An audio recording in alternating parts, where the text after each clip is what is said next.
kembali lagi di Palembang terkini. Meski sudah pernah ditindak, penertiban PSK di beberapa kawasan di kota Palembang tidak membuat jerah para pelaku bisnis hitam ini.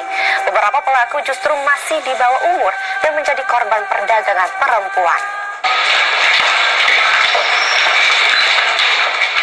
Dengan kekuatan personil 60 orang yang terdiri dari tim Badan Narkotika Nasional Provinsi Sumsel dan tim Sat Polisi Pamong Praja Sumsel, langsung bergerak cepat mendatangi beberapa tempat hiburan malam di Sumatera Selatan yang dijadikan target dalam operasi razia ini.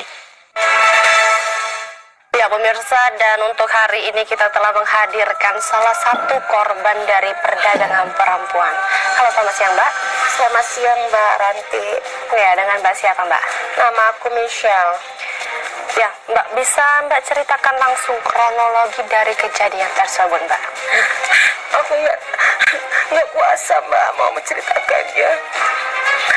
Ya ceritanya kan 3 tahun yang lalu Mbak. Ya. Saya kan dari desa, ditawarin oleh masih keluarga juga, om-om gitu Mbak, untuk pergi ke kota. Katanya sih kerja di rumah makan gitu Mbak. Nggak taunya saya dibohongin. Terus saya kan sudah sempat curiga Mbak. Aku kan pakai bajunya yang tertutup, masa disuruh pakai rok mini sih Mbak? Oh. Karena kan saya 7 bersaudara ya Mbak, ya mau ngidupin adik-adik saya. Ya baik. Saya kalau menceritakan tentang keluarga saya sedih Mbak. Oke, baik.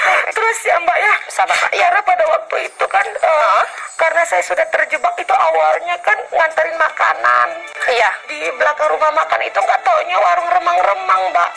Ditarik deh oleh om-om. Nah awalnya sih sakit ya Mbak, lama-lama. Oke, nah terus Mbak. Jadilah, sudah belum ganti. Banyak lama kau ini nggak datang.